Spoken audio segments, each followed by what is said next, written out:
All right, we can hear the people on Zoom. Thank you for the tech people. They'll probably have to go home and take a shower after this because I know they were a little nervous getting this thing started. I am Ellen Ferreira. I am the president of Democrats of the Red Rocks, and I'm here to welcome you. Thank you. Thank you. Sounds like I should be running for something. Yeah.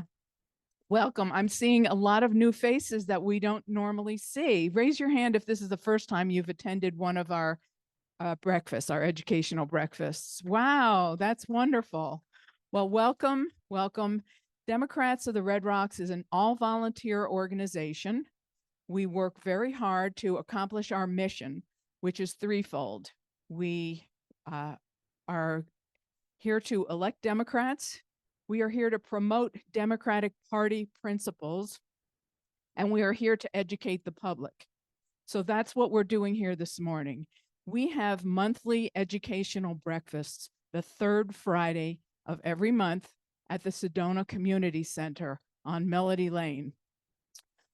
From here on out for the next several months, we will be featuring candidates, as many candidates as we can feature.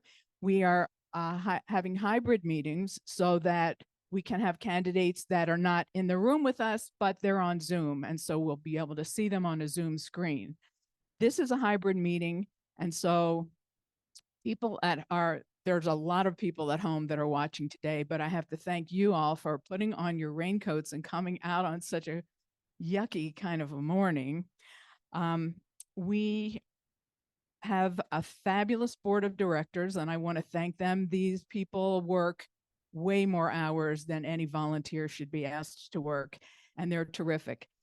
George Lee is our program chair, and he's the one who puts all of our programs together. And so thank you, George, for putting this together. We appreciate it. These are a lot harder than you would think to put together. So that's DORR in a nutshell. We have an office at 105 Roadrunner Drive. Stop by there Thursday afternoons, 11 to 3, and Saturday afternoons, 11 to 3. And we will check on your voter registration status. You can sign the abortion rights petition, and you can meet some other, like-minded people. It's a fun, happy place to be. We are always looking for volunteers. We are always looking for new members. Linda Scott and Ben Shore are out front at the membership table. If you would like to join, $30 for an individual member, $50 for a family member. It's the best deal in town, so please do that. I wanted to show you our new t-shirts. The lobby was so crowded, I'm not sure if you got a chance to see these, but these are hot off the press. Row, row, row your vote. And then we have others that say, hold on a sec, let me get this straightened. Here it is. Door to door for democracy. You guys can wear these to any sort of event, but our canvassers will wear these when they go out. That will identify them, and we'll be working very, very hard from here on till November. And so thanks in advance for any of you who want to volunteer and help us out. We've got several things on the calendar coming up. Where is Margaret Connery? Margaret is going to tell you about the St. Patrick's Day parade that is happening tomorrow, weather permitting. Fingers crossed. Margaret? Good morning, Margaret Connery. When a person named Connery puts on a hat like this, you know it's time for the St. Patrick's Day parade here in Sedona. We'll be wearing our best patriotic red, white, and blue. We've got a truck that will decorate, and we'll be meeting in Uptown to decorate, and then Uptown where we'll get in line for the parade. I'm going to pass around a notepad, put your email on there if you just want me to send you an email for regarding the events tomorrow, when to show up, where to park, etc. If you want to come just as a spectator to the parade, plan to come early. The parade starts at 10:30, but the streets get closed and the parking gets crowded. So come early tomorrow. Hope to see you tomorrow for the parade. Thank you, Margaret. Thanks, Margaret and Mark Anton, for setting the parade in motion. getting the truck. Our float is a pickup truck, but it's not exactly the Rose Bowl, but we always have a good time. So please come and join us. We'd love to see you there. Thanks to both of you. Have you mailed your ballots yet? Okay, if you have not, mail your ballot, please. We have people that are going to be working at the polls next Tuesday. It's the presidential preference election. It's just the presidential preference. July 30th is going to be the big primary that these ladies are going to be running in. And so if you are interested at all in being a poll observer, contact the DORR office. We would love to have you do that. We're always looking for good people. We've got some people this time, and we appreciate their help. The last thing that I wanted to announce is that on May the 4th, and you can put that in your calendar now because we have booked the Elks Club. We are going to do another Dancing with the Dems. It's going to be a terrific dance. We have hired Jeannie Carroll as a DJ.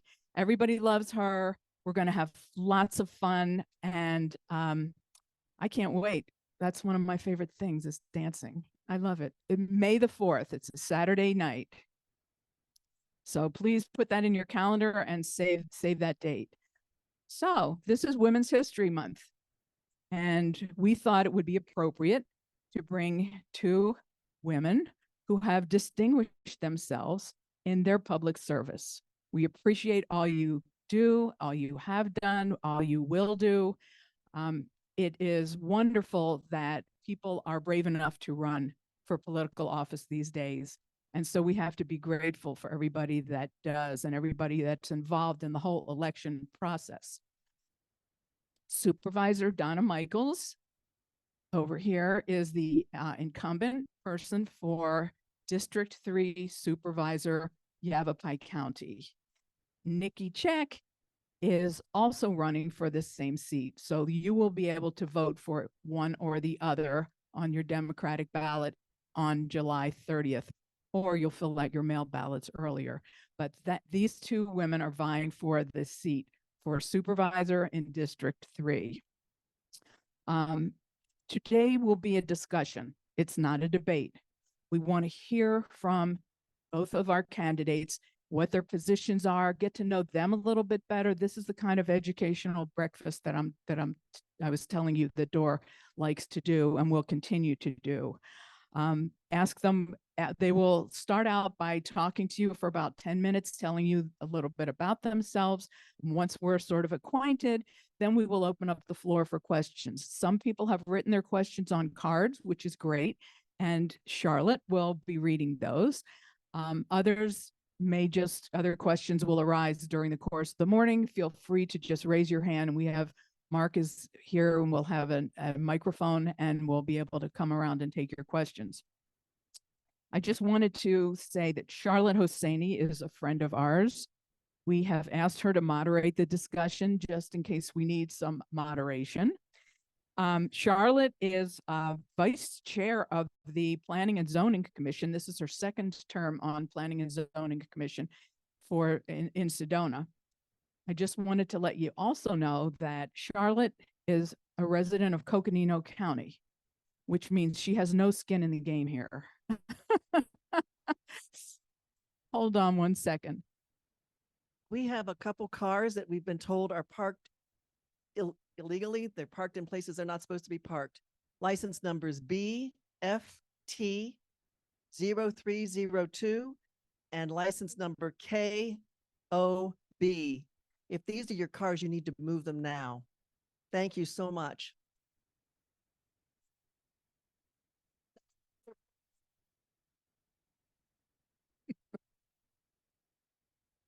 All right, one person is getting up. I'm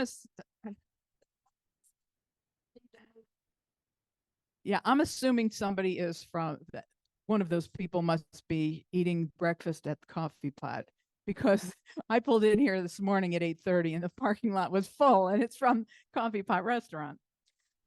Let me tell you a little bit about Donna Michaels. Supervisor Michaels has lived in the Verde Valley for almost 30 years. She was elected to the position of supervisor in 2020 and is vice chair of the Board of Supervisors. She has held positions in government, education, community, cultural initiatives, private industry, and nonprofits nationally and internationally. She's a published author on social policy, public administration, and funds development. She has served on numerous boards of directors, including for the Yavapai County Jail, the Free Library, the Flood Control District. Her passion for horses has led her to support and do some pro bono consulting for a number of equine organizations and ventures in the Verde Valley.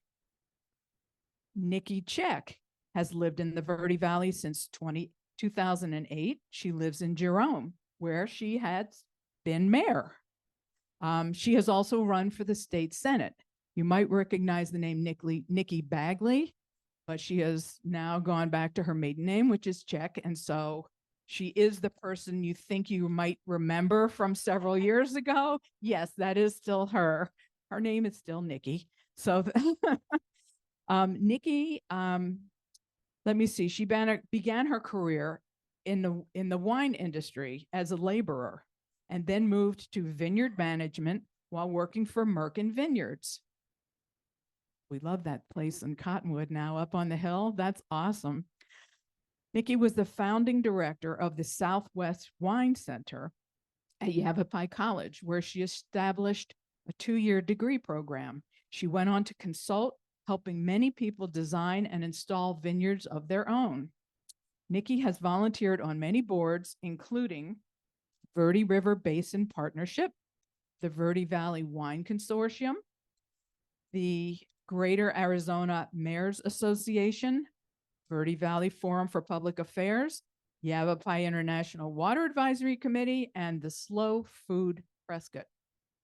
So both of these ladies have worked and done lots of great things for our community, and we owe them a debt of gratitude. I will now turn the microphone. Thank you, ladies. Thank you. I will now turn to Donna Michaels, who will be our first speaker. And then Nikki, you can just follow. Thank you. Well, thank you very much. Isn't it wonderful to see in these times such civic and positive civic engagement here in Sedona? Thank you so very much. We need more of this in this country, don't we? Even on a rainy morning. So thank you so much for coming. Thank you, DORR, for making this opportunity possible. It is an opportunity for you to be reminded of some of the work that many of you have joined with me in, and I'm looking forward to continuing in this role because our work is not done. And by that, I mean, we have a foundation of successes, but we have work to do. You know, the legislature, that legislature down there, we can do better. And though I do work very well across the aisle, for the most part, it's gridlock. And I'm one of the first supervisors to ever take bills and see them through to legislation in the way that I've been able to do with an amazing, engaged community, because I listen to them. The objects and priorities that I've chosen, you have brought to me. My job is to listen and then to convene and then to advocate. And I see many familiar faces who have joined me one time or another in that capacity, whether it's at a city council, whether it's at the county level, or whether it's down at the legislature. And we need to keep doing it. Don't give up. I know there's so many issues. They're so challenging. Let me just mention one. Short-term rental just comes to mind. And we're not done. And I was talking to Ann Kelly earlier about this and saying, maybe it's time with this administration that we just go down there and get that rescinded. I don't know what the solution is, but I do know this. If you do not keep trying, nothing happens.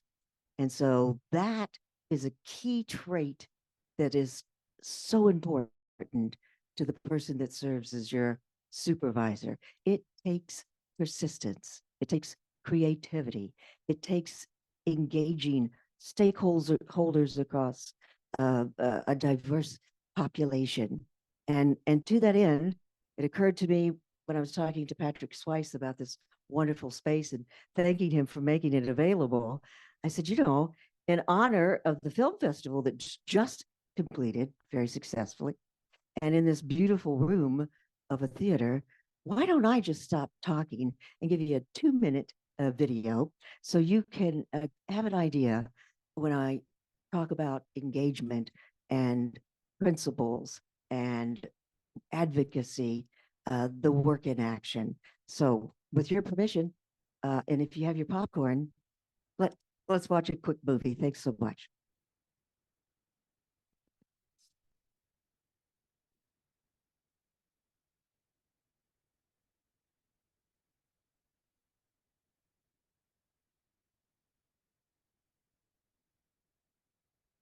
Donna Michaels has lived in the Verde Valley for 3 decades and loves the rural, small town character and iconic views that are uniquely ours. Donna believes in local control and not partisan politics. Donna is known for her evidence-based decisions, which address the expectations and needs of District 3 and the residents of Yavapai County. Donna engages our diverse resident population to leverage our community's collective power of skills, knowledge, and untapped resources.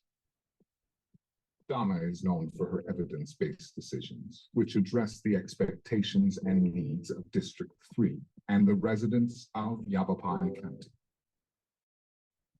Donna values and aims to preserve our treasured rural lifestyle, our land use plans, and our threatened diminishing water resources. Donna works to protect our rural, small town communities' character, plans, and vision statements. Donna is working with national experts and statewide leaders to effectively address the challenge of exploring potential of resident-owned communities or site fee stabilization for manufactured homes. Donna played an instrumental role in advocating for the Verde Valley's wine industry to receive the title of American Viticultural Area. This accomplishment not only reflects her commitment to fostering economic growth, but also ensures the continued prosperity of what is now known as the heart of Arizona wine. Donna works to ensure our Verde Valley residents have access to quality health services, and she's helped with food drive donation events for the elderly. Donna Michaels is committed to continue working toward the protection, preservation, and promotion of the rural community we've all grown to love. Re-elect Donna Michaels for Yavapai County Supervisor, District 3. Paid for by Donna Michaels for Supervisor Campaign Committee. Authorized by Donna Michaels. Thank you very much. I hope that what came across when you viewed this is my deep love for the Verde Valley, for the county, and for the state. I've devoted a lifetime in the years that I've been here, the decades that I've been here, to advocate for all of our rural values. And it is my promise to continue to do that. We have so many wonderful projects underway, and I look forward in our question and answer session to tell you more about it. Thank you so very much.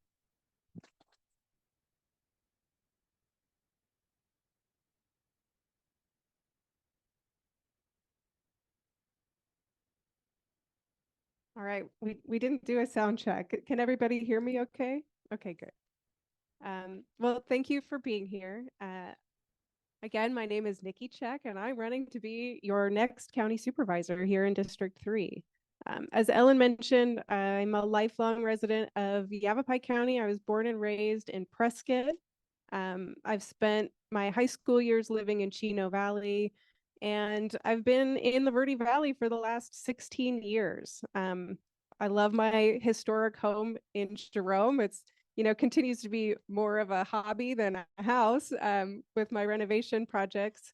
But it's really been a fulfilling life that I've been able to have here. And that's a big reason why I'm running for office. I was mayor when I was 28 years old.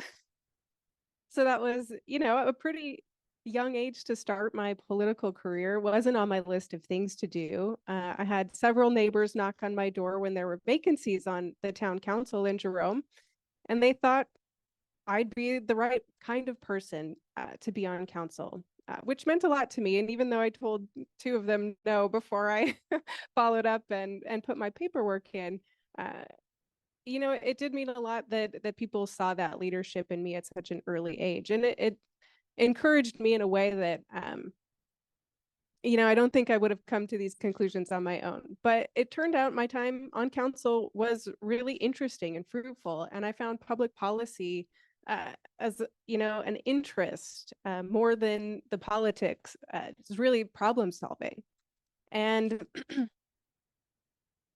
so I think that in this race in particular, it's a nuanced race because you have two Democrats who clearly share several values. I'm a strong supporter of regenerative agriculture. Of course, I've planted some of the vineyards that help define the American viticultural area. I support, rural lifestyles, trails, open space. So, really, what's the difference between Donna and I? If there's so many, values that we share. And I, very respectfully have to say that it's an approach in how the job gets done that's really a difference between us. And that difference I see is, I see that Donna has taken more of a top-down approach and kind of had a one-way conversation with a lot of constituents. And, I probably wouldn't be running for this seat if many constituents hadn't come to me saying they're not happy with their current leadership. And that's as respectfully as I can say that. And so one of the things that I've heard many, many times is that it's difficult to get an appointment with Donna, that appointments get canceled, which also happened with me, and at least half a dozen other people that I know. And so I think the defining factor here is that I'm going to be a supervisor who shows up, who seeks out a diverse perspective when I'm not hearing it, who takes the time to set up meetings, drive across the mountain, go the extra mile to make phone calls and make sure that the public process is happening at the level that it really should be. And that's important because our district, District 3, brings in the most tax dollars of all the districts here in Yavapai County. And yet we don't have a strong arm on the board. We've got 1.5 supervisors who, have the Verde Valley in mind, with Supervisor Gregory's District 2 being split between Prescott Valley, Dewey, Mare, and Camp Verde, Rimrock, Cornville. And so if you don't have a really strong voice in District 3 that truly represents the district cohesively and has carried out that public process to a deep level, you don't have the rapport to be able to make the asks that you need to of the other supervisors for support. And so that's my commitment to you all, is to go the extra mile, to show up, to be thoughtful, and to really do my best to represent the district and bring some of our tax dollars back home.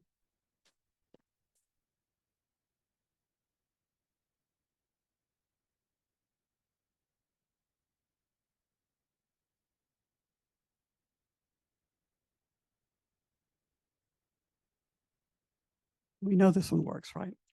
I have quite a few questions here, which George has kindly condensed, probably about 10. Plus we have potentially some Zoom questions. So we may be limiting the length of response. Is that correct? Okay. To what? We should probably tell them ahead of time. Three minutes? Hour, hour and a half. Keep us guessing. Each question different. Right, they'll just. 2 minutes? 2 minutes, okay. So I'm- Madam Moderator, is it appropriate for me to respond to any of the statements at this time, or shall I do that in closing? I think probably hold that for closing. if Okay, you don't mind. thank you. Okay, well, welcome. And again, thanks for coming out in person on this lovely day. I have some questions which are specific to each person, but I'll allow the other person to respond if you like. So we'll start with our first 2-minute question. This one is to Donna Michaels. Donna, you talked about short-term rentals, but Yavapai County has not yet taken action on legislation passed by the legislature, Senate Bill 1168. Why not? Well, as I have said often, the county is looking more for statutory relief. And until it rises to a certain level impacting the county, we're not able to get into your purview. For example, Mayor Jablow, he has a stunning challenge with short-term rental, which I certainly, as a District 3 supervisor, can support. But it's really important to understand the distinction of the purviews in the municipalities. There are cities and towns such as Sedona that are their own purview, and the county that has the purview of unincorporated area. But I will say this, I do think there will be the time, not in the far future, that we will look at what we can do for statutory relief. I've mentioned it a few times that I think we have an opportunity with our present administration to go down there and address the legislature as one voice, a whole county that says this is not what that legislation intended. We're losing our sense of neighborhood, our sense of community, and it needs to be rescinded. And yes, that's going to require a whole lot of processes in the end to backfill then what it is we're going to need to do to return our homes and community to our residents. Okay, thank you. Nikki, do you have something to add on that? I absolutely do. When I was mayor, we spent over a year navigating the short-term rental issue, and not only navigating it, but really under the pressure of a potential lawsuit from the Goldwater Institute. And so it's an issue that I know pretty well. And as a small town with a small budget, we really looked at the very best ways to navigate that issue in a way that would hold up in court. Because that pressure was upon us. So we took a really conservative approach and crafted an ordinance that unfortunately, didn't please everybody in town because it didn't put people out of business, but it did limit the number of potential vacation rentals or short-term rentals in town to 3 additional ones. Unfortunately, that ordinance got referred. And shortly after that, the governor took away municipalities' ability to regulate short-term rentals. That's right. I absolutely disagree with that. Some people in Jerome see me as pro vacation rental because I was walking in the middle of that issue and doing our best to avoid a lawsuit. However, I have signed on with the Protect Our Communities movement, and I absolutely will advocate for municipalities getting that ability to regulate short-term rentals back, because there are health and safety issues. There are issues that are unique to communities, and that is the proper place for them to be regulated. Thank you. Okay, the next one came in to Nikki, and we'll start with you, and then Donna can respond to. What issues do you plan to address that your opponent has not now addressed, and what would you do to address them? Oh, that's a good question. So I think there's one thing that's very near and dear to my heart that I would like to pursue at the county level, which is a conservation plan for Yavapai County, similar to the one that Pima County has put together. This would be, both a plan to identify potential conservation easements within Yavapai County, but also identify overarching wildlife corridors, ways to protect the Verde River specifically.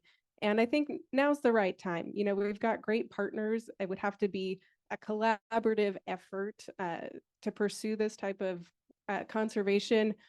But I think the county can be a facilitator there, and bring the partners together in a way that can really build a plan that's going to keep Yavapai County special. I mean, so many people come here and they love nature. They love the wildlife that's here. They love all of that, and they don't want to see it impacted.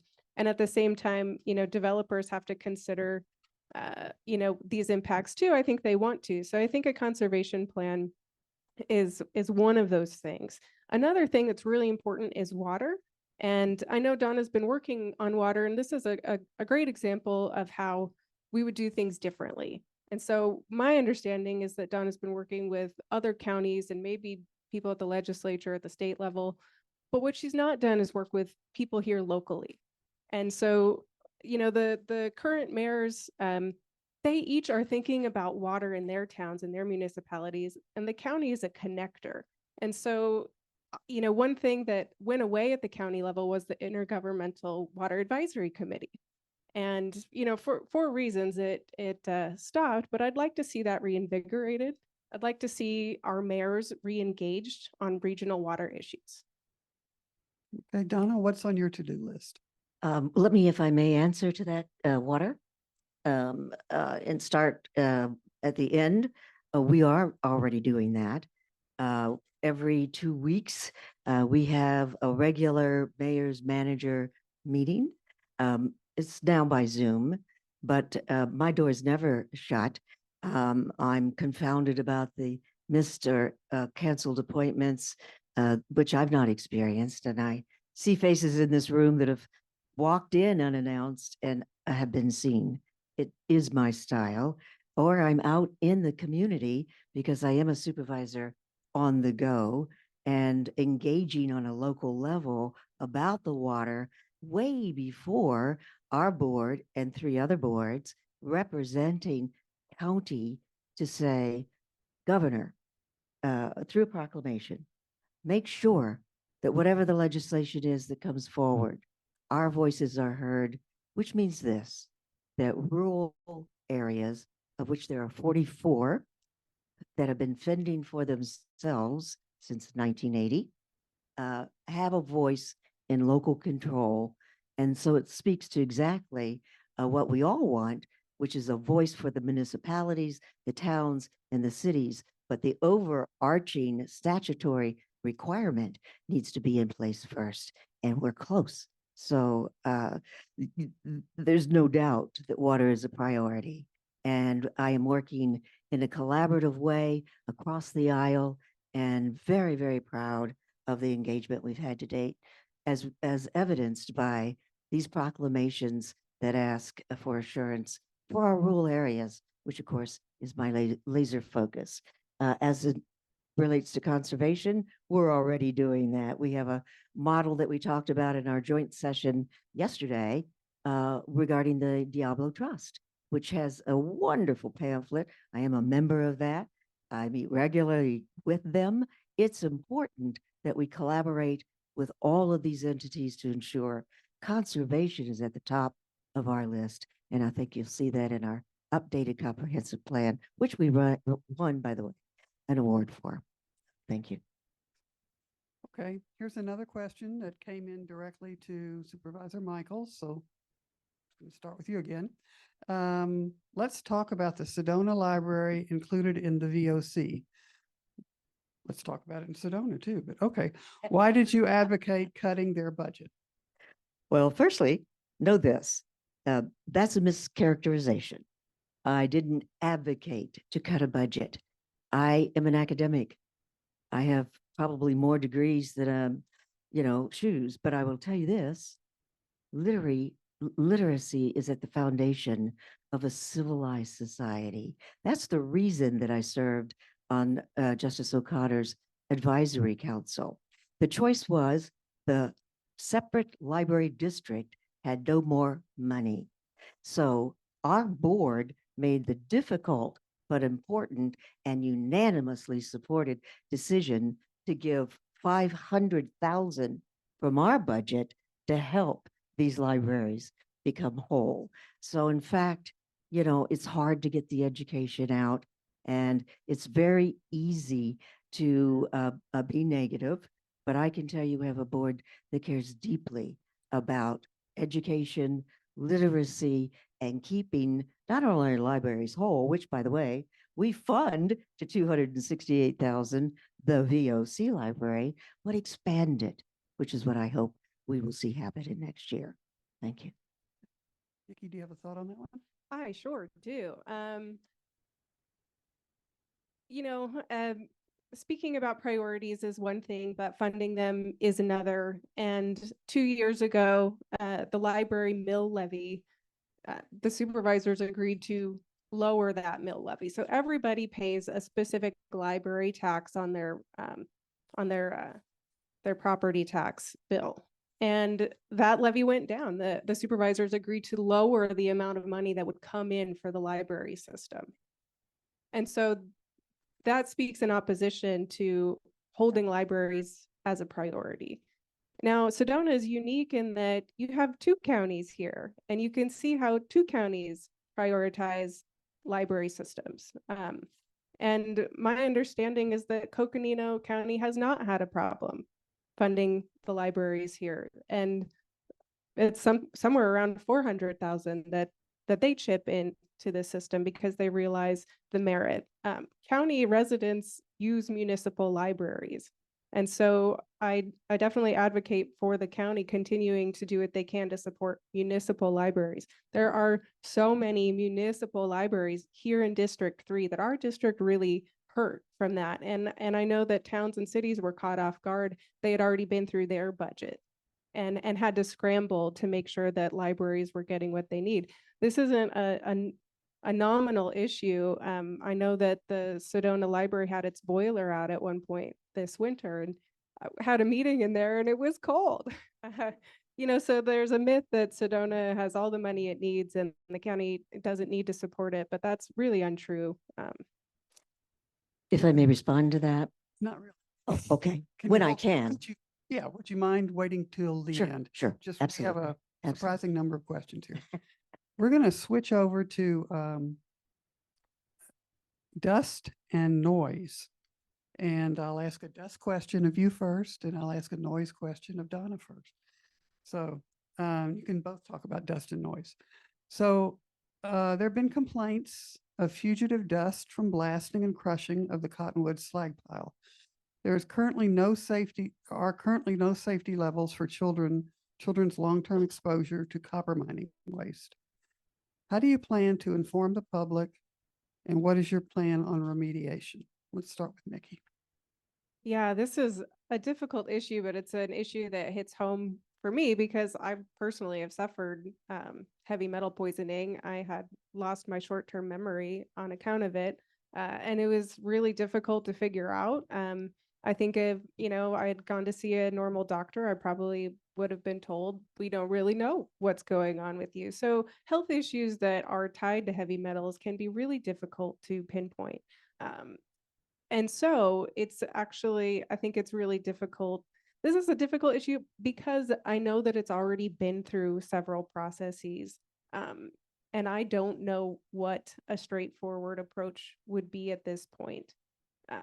However, what I do know is that residents in Cottonwood are still highly concerned about the issue, and the fact that, the municipality and ADEQ maybe don't have next steps isn't the end of the conversation. And I think that certainly as supervisor, there are many things that aren't necessarily pertinent to your office. They aren't in the job description, but as a leader, you have to step up to the plate and try to represent the people who are looking to you for help. And so I certainly would be that person in this situation. Thank you. Yeah, thank you. It is an alarming, concerning issue. Constituents have come into my office. We are working hard together. In fact, I'm part of a panel. Is Dr. Asina in the audience here? Ah, there you are. She came into my office talking about childhood respiratory issues. It's very real. We have the highest incidence of cancer down one street that's proximate to the slag pile. My concern is that nothing is being done, and that's not right. I've already visited with ADEQ, and they have said it's beyond our purview. I understand that this is a company that has some issues in the past with regard to protecting public health, and that is my purview. And so we are looking at it very closely. And in fact, it might, I don't want to take up our time in here, but I have a PowerPoint presentation queued up about it. And I'm looking very forward to addressing it, moving it forward, and getting resolution. I don't know what that's going to mean, but I can tell you this: you cannot crush and grind slag without it being in a controlled environment. It is toxic.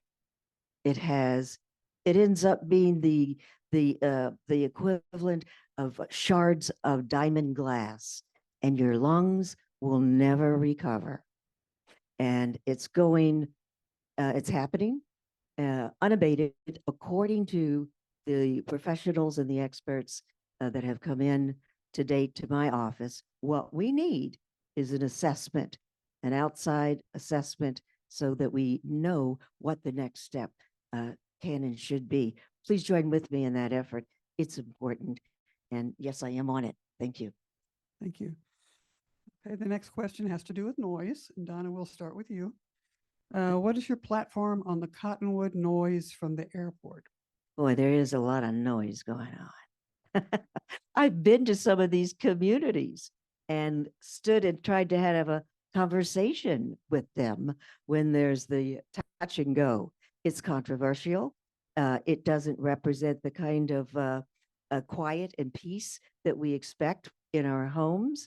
I understand that there was a promise to land at Seligman and Baghdad, and apparently that is not being fulfilled.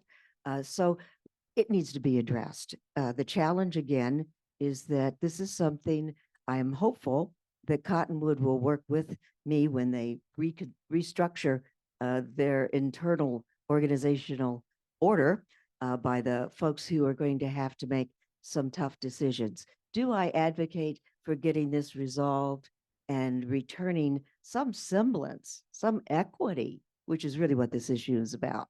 We have to have equity. If there's a deal made to land or do these touch and goes, and Cottonwood made that deal, it has to follow the rules. And if we need to do an MOU to assure that, just like I did with the Forest Service and the Cattle Growers Association to protect their grazing allotments, we'll do just that. Thank you. Yeah, this is an issue that I'm both aware of and also have to live through. Jerome and Clarkdale are included in those affected by the airport noise.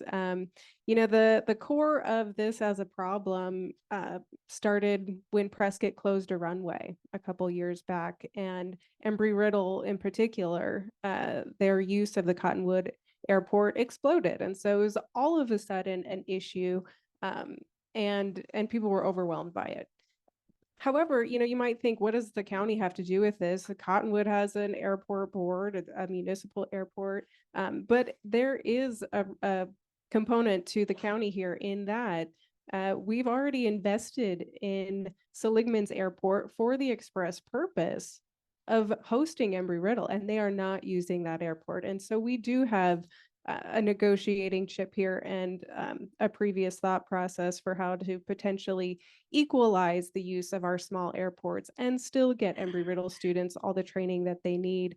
So I absolutely have been working, you know, with this group, and I support it. I think there's absolutely a solution, and it's not actually that it's not an oblique solution. I think that the solutions already exist. We just need to do a little arm twisting, and I think that's a process already underway. Okay, thank you. Thank you. Yes. Next question, we'll start with Supervisor Michaels. This has to do with Big Park School. What to do with it? The questioner believes partial demolition would be useful. What are your thoughts? Boy, it's such a range of emotions about this. I love that 20 acres. It begs to be brought back to life. There's such potential. I've had NAU analytics department come down and analyze what the potential is there and what the return could be. Our county is at long last finishing up a space study looking at whether it fits with our long-term and long-range plans. I've said from the beginning, what a beautiful place to call the heart of the village. We can bring back public-private partnerships, whether it's a memory cafe, as Kit Ellsworth and I have discussed having there, whether it is bringing back the performing arts, as Camilla Ross and I have discussed there. It is such an opportunity. But until the space study is complete, which seems like a long time, and it is, the county cannot and will not move forward. Now, let me say this to you. I'd love to have the school district come to us and say, you know, we're ready to talk about selling it for this much, and let's figure out how we could structure it. And as a matter of fact, we are meeting with them, as we have been regularly, this coming week to discuss and keep that collaborative conversation and partnership, irrespective of what you read in some newspapers, alive and well. So stay with me, work with me. The future is real, but if it doesn't happen, I will be with you to look at what we could do instead. It's too special. Thank you. Nikki? So I went to the school board meeting last week here in Sedona that broached this topic of potentially selling Big Park School. And I have many thoughts on it. First of all, I think that one of the things that was brought up actually several times in that meeting was that Donna had brought a proposal to the school board a couple of years ago with a proposal to have the county use that building, which I think is a fantastic idea. But I think the way that it was done it speaks to Donna's propensity to go beyond her normal limits of authority. And so the way she was presenting it to them, it was as though the county's support was there, when truly it was several years out from being there. And that wasted the school board's time. They could have been seeking out other lessees for that space, which is, you know, resources are limited, and the condition of that building is deteriorating. And that 2 years was an important 2 years. I feel like it is slightly short-sighted to sell the building. That may still be the best decision at this point, but in 30 years, there could be another population of children needing school assets. And yeah, it's expensive to replace the roof, but how expensive would it be to find another place to have a school? So I'm disheartened that, you know, it's come to this point, and I respect the decisions of the school board. I know that they care about this issue deeply, and I've encouraged the school board president, Randy Hawley, to at least have a meeting in the village of Oak Creek, because it is such a special property that so many people care about its future, and I'll continue to be engaged on that topic. Okay, thank you. Okay, you want to take a moment and ask Shelley if she's got some Zoom questions? I do. Can you hear me? Okay, I guess you can't hear me. Should I get one going? Okay. The next couple of questions I have here are sort of Sedona specific, but we're sitting in Sedona, so why not? The first one is, and we'll start with Donna. The Sedona Community Center does not receive funding from Yavapai County. It provides us important services like Meals on Wheels, congregate lunches, social and other programs. As a supervisor, what would you do to help? Can you secure funding for this vital community service? I think it's one of the more important services. And I know that we have now developed a contribution mechanism. So by state statute, we're not able to fund some of the 501(c)s that we have in the past. But I would love to see this entity come before us and be able, which they can easily, tell us what the value to the county, because it has to be countywide, because it's countywide money, it's all of our money, in order to be competitive and eligible to receive funds. But I have met with leadership there, and it's part and parcel of our seniors who are living in manufactured homes with the site fee increases. Here in Sedona, there's so many seniors that go to the community center that are telling me, I can't afford my rent anymore in Sedona. I don't know where I'm going to live. And so this is an issue that I have brought before the board. They are aware of my social justice focus. That's not going to change. And I believe that that is a worthwhile organization that we need to invest in. And so I'm looking forward to seeing that happen.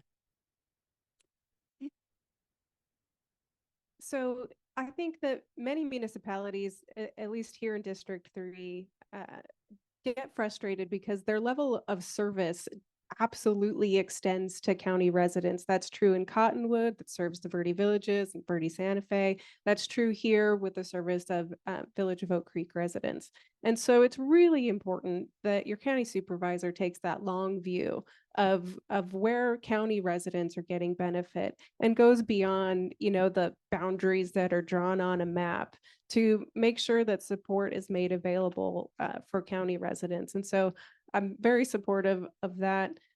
And Donna brought up site fees. That's actually, my mother lives in a senior living park in Tucson, and I actually advised her not to buy her park home there because I was very afraid of the potential for her rent to be going up every 2 years. It's in the business plans of a lot of these banks that own these parks. And so that's another issue that we're absolutely on the same page with.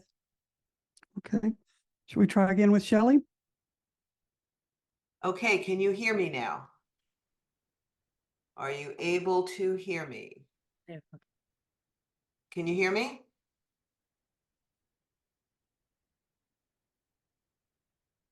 Okay, I guess you can't hear me. Okay, I'm told you can hear me, so I'm gonna ask the question first. I have two questions. First one is, what are your suggestions for increasing access to more evacuation routes in the VOC in case of a forest fire, specifically for residents down Verde Valley School Road with access only to 179?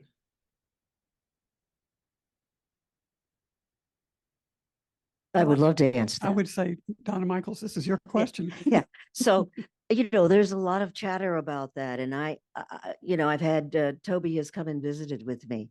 And I think Holly used a very strong language when she came and said she was really at me for the redistricting matter. And I appreciate that. We are going to have differences. When I'm elected as county supervisor, my job is not to be partisan. It is to look through the lens of what is in the best interest of a county. That's my responsibility. We can agree or not. And I think in a respectful way, that's important. And as time goes by, we'll see whether that's had an impact or not. I can tell you this, there's no voice down at the legislature now, and there hasn't been. And so I'm hopeful with Jonathan Nez's victory that some of that is going to change. So please believe this. It's very important. I'm sorry, were you saying something? Oh, okay. That we agree that we're going to disagree sometimes, and that I'm going to have to put my county hat on and not a partisan hat on. And that's critically important. Was not easy, but I believe with every fiber of my being that in the long run, having a stronger voice as a whole county with now cultivating candidates such as Jonathan Nez, we are going to have a greater impact on legislation, but we're going to have to do the work.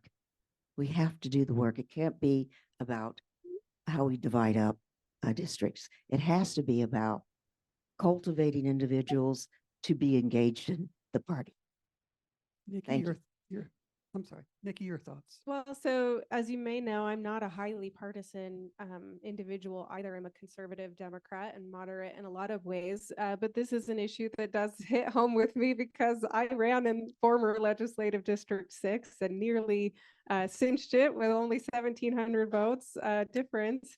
And I will not have the opportunity to do that again as a Democrat in the foreseeable future until the next round of redistricting occurs.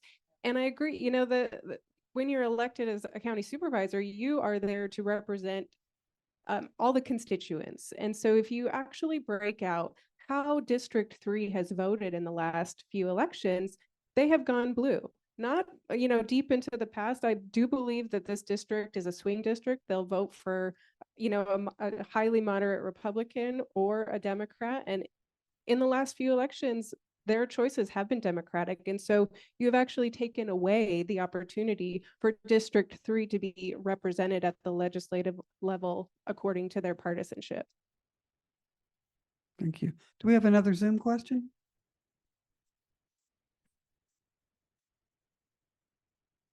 Village of Oak Creek in case of forest fires, specifically for residents down Verde Valley School Road with access only to 179. Nikki, go ahead. Yeah, I'll absolutely take this. I realize this is a contentious issue because no matter which way you look at the potential to create another exit route out of the Village of Oak Creek, you're going to get a large portion of people who are upset and don't want it in their backyard. And so here's my stance on that is that the solution can't come from one individual. It's going to have to come from a process. And, you know, when the village is ready to have that process, I will not only be receptive to the ideas that come from it, but I will be there on the ground, building consensus and working through the turmoil that will inevitably arise in that situation.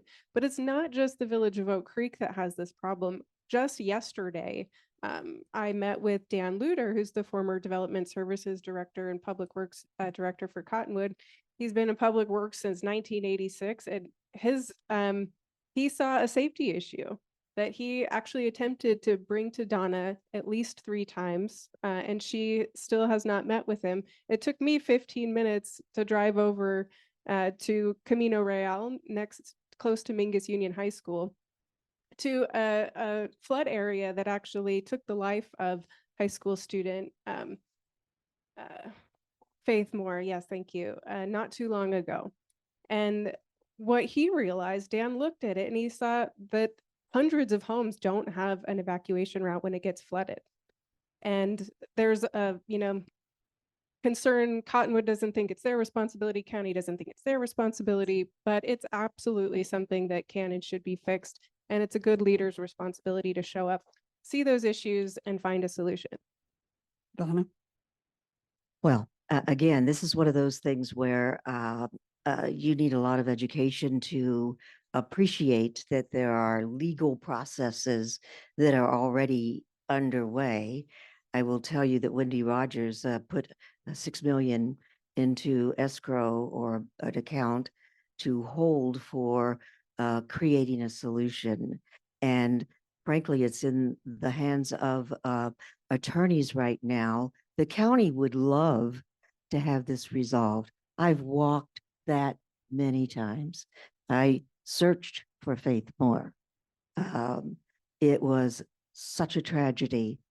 And I'm the one that said, when I looked at that, why don't we have at least a telegraph arm out when we know that there's going to be flooding conditions, and rather than just the signs that say don't cross when flooding, because sometimes people get desperate and they need to either get in or out, or they don't appreciate the danger at hand. And so that has occurred. But to suggest that the county has been silent and not working with it, just like with Big Park, is simply not accurate. Ellen, do we have any other Zoom questions? Okay, we'll go back to Ms. Pyle. And back to a Sedona question. Should the Dells be annexed by Sedona or remain in Yavapai County? Could it be used for safe space parking? That is a very current topic for us. Donna, go ahead. Oh, I'm so glad you asked. You know, what a great potential that property is. And it is, for those of you who don't know, and there's maybe no reason for you to know, in unincorporated Yavapai County. In my mind, that presents a lot of potential partnership, collaboration. It's way premature at this point to discuss any kind of commitment, but why wouldn't you invest in regenerative ag processes? And by the way, the Department of Ag has 20 billion, that's with a B, set aside for regenerative ag practices or regenerative practices in general. I'm talking with the U of A. They're coming up. They're bringing a USDA representative and an Arizona First representative. I have stakeholders across the board, from farmers and ranchers and those who just want to use or already using regenerative practices. I don't know how many of you saw Common Ground. It's a fabulous documentary that tells us what we can do. I see that potential there. Rather than sleeping in your car, how about sleeping in a house with that $800,000 as part of a partnership, growing your own food and returning that soil to the health that it can be returned to by putting the carbon footprint, as of course Nikki knows very well in her area of expertise, back into the ground. We can do this together. There are many ways to address what we could do there. I'm bubbling with potential on that. Thank you. Yeah, as a, I think regenerative ag is one good potential for that area. However, I also think that, the annexation of a property is truly up for discussion. But that process doesn't start at the county level. It would have to be Sedona's true interest in annexing the property. And so that's the process that I would look at first off. But even if that doesn't happen, I agree, it's a site of a lot of potential. There's infrastructure there already to some degree. And I think it could serve many of our communities in a multitude of ways. But, again, the idea doesn't come from one person in that situation, and you have to have the public process to see what truly is desired by the community at large. Right. Okay. I'll start with Nikki on this one. Supervisor meetings are twice a month or more. How important is it for the supervisor of District 3 to participate in person? Well, that's something that I have criticized Supervisor Michaels about. She has the poorest attendance record in general of all the supervisors, but also in addition has chosen many, many times to attend the meetings via Zoom. And that's, I work from home. I'm a consultant. I know Zoom meetings work. You can, show up that way. That's not my true criticism. I think that, if you are not leaving your home, then it results in fewer in-person meetings before the supervisor meeting. After the meeting, are you meeting with department heads? Are you meeting with concerned citizens? Are you meeting with organizational boards? Are you meeting with the civically engaged individuals who want your attention? And it takes showing up to achieve that. So speaking of showing up, I have over a 94% attendance record. It is true that I had major surgery on both my legs, and I attended the meetings even then virtually, with no exception. And I had my team when I was unable to walk during recovery to bring all the materials to my home. And all of the virtual meetings, but 2 were held in the boardroom of my county office because I do stay engaged. And so there are times when you make the choice, particularly with my high attendance record, of staying engaged in the processes that you're involved in, knowing, having done your homework, which is important, to have the proper input at each and every meeting. And I will continue to make sure that District 3 is represented just like I did on the college board for a number of years, that so our voices are heard. But remember, I also represent the entire county, and I have not missed a beat. And for those of you who know what I went through with the surgery and every meeting that I attended, and not just attended, I'm a voice there. There's a reason I am vice chair. Please think about that for a moment. There is the trust and respect and reliance upon my going on 40 years of policy and governance expertise. And I promise to continue that. Thank you. This next question is directed at Supervisor Michaels, so we'll start with you. Supervisor Michaels referred to state bills that she has introduced and seen through. What bills are there? Who introduced them? Did they pass? Were they signed by the governor? Well, we're still in that process. 2244, which is the meat labeling, which of course the paper loves to make fun of. Oh, it's chicken. Oh, it's fish. That's not what I'm talking about. And you know it. It's what are the ingredients? And you have a right to know if there's meat glue, which there is, being used presently to put different parts of different cuts in a package that you buy. That's going to it is coming out of the Senate, and I'm delighted that I had the opportunity to work with Democrats to get it out of the House, so the Senate will pass it. I'm working with Senator Kerr on 1221, which is water legislation. And as I have been saying and will continue to say, we'll stay at the table, but there's no way I'm going to say yes to legislation about water that does not take in rural needs. We are more than industrial ag. And my big concern with Farm Bureau support sometimes is that it's about the big guys, the guys that come from another country. You know, we had an injunction on the Saudis, but that's all it was.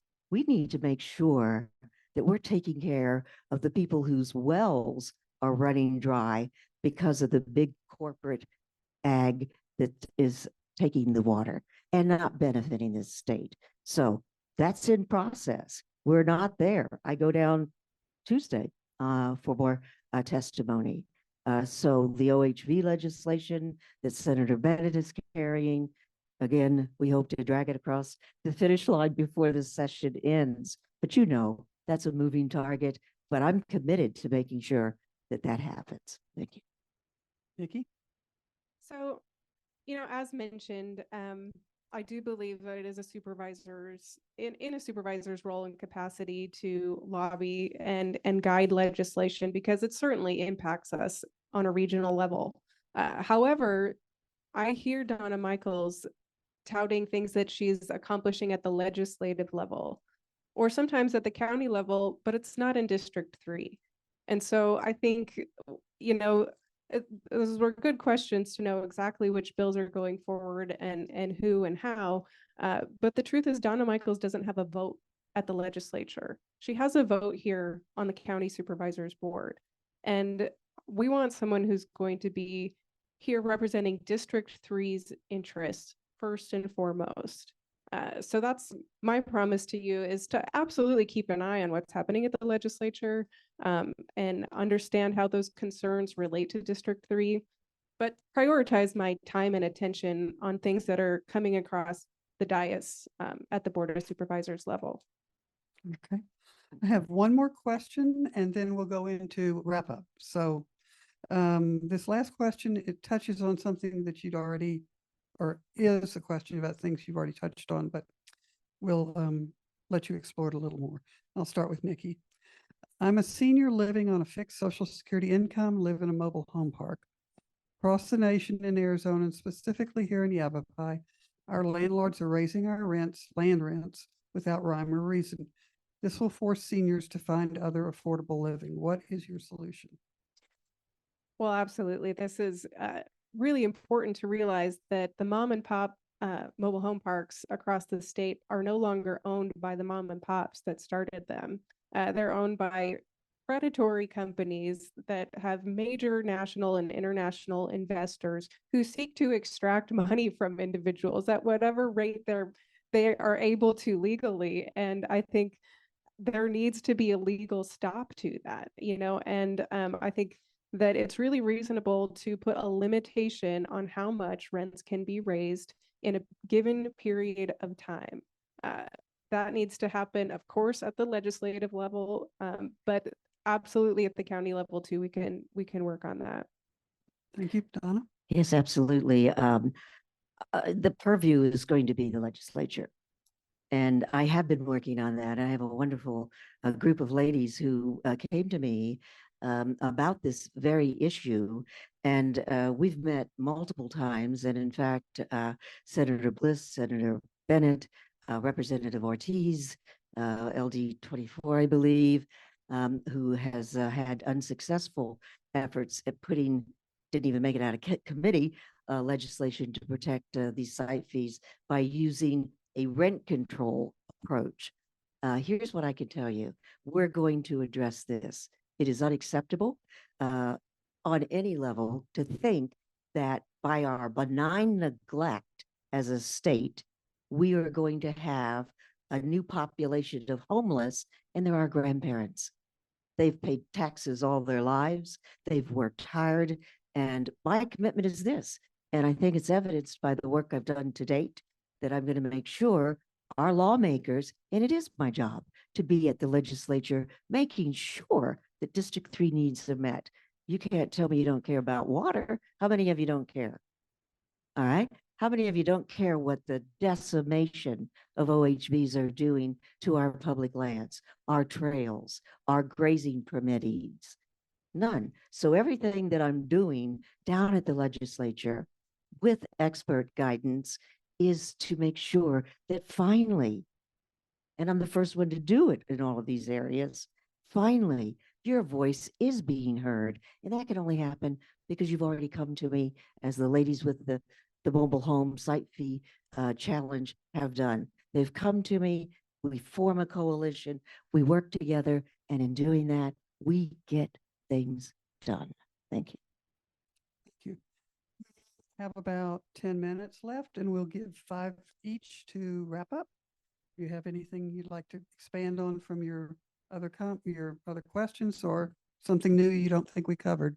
Nikki, well, let's start with you.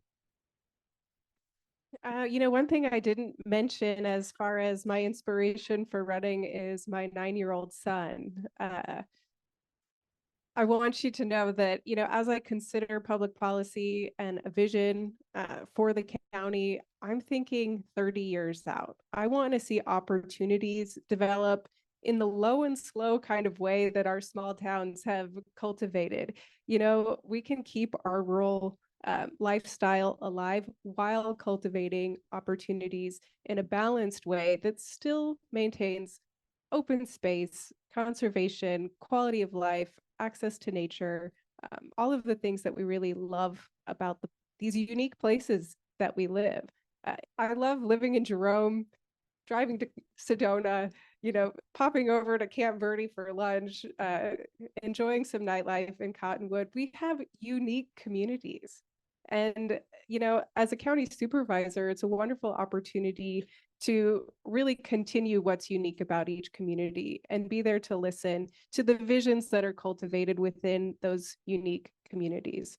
As your next supervisor, I'm going to do everything that I can to come to understand what those visions are, to communicate our priorities at the county level and really work not only to achieve our own goals and see our own priorities move forward, but also at a county-wide level. I absolutely want to see the rest of the county benefit. And that's the kind of approach that's going to build rapport and a good working relationship with the other supervisors so that we can really get to stuff done and get back to the place that we were a few years ago. Thank you. Donna? Well, thank you again for the opportunity to be here. This is so important, and I'm honored to serve. Those of you who know me personally know I am very passionate about my missions and visions that have been brought to me that I share and advocate for. There's so much more we can do, and it's the whole of the county, whether it's making sure the Forest Service doesn't do prescribed burns during the harvest season, like they did this past summer, and they've agreed to relook at that. They're even having a smoke summit. So, you know, there's so many things that a supervisor who gets out in the community, as do I, who works every day and weekends because it happens to be my passion. I don't have a son. I wish I did. I have a lot of kids in my life that I've known all my life. I feel like I've raised them. I do have a horse and a couple of dogs, and I love the rural character of where I live. I intend to protect it for the rest of my life. But please join with me. Go to supervisor.michaels.com or Supervisor Michaels for reelection and find out in depth the work that you and I have done together, and let's continue it. I think it's so important for you to have it dispelled that somehow, because a few people might say things, you know, this is a position where you're not going to be loved by everybody because you have to make some hard decisions. Here's the difference. I'm willing to, and I'm accountable, and I'm transparent, and I'm committed, and I'm driven by the principles on which I have lived, studied, taught, written about for 40 years. I'm not done, and neither are we. Join me. Let's go for another 4 years. Thank you very much. Thank you very much. Thank you for your time. Thanks for your service. And I'll turn it back over to Ellen.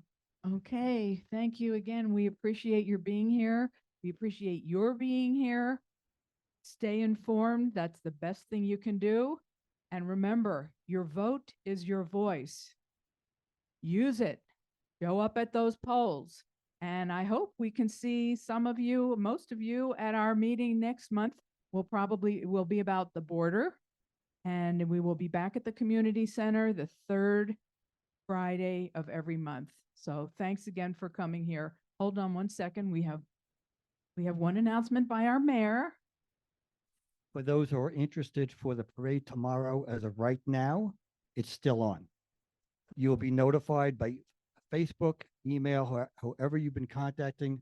Josh Furman, our Parks and Rec manager, they will reach out. But as of right now, I just got the email. It's on. Thank you. All right. Thanks, everybody. Have a good day. Good weekend.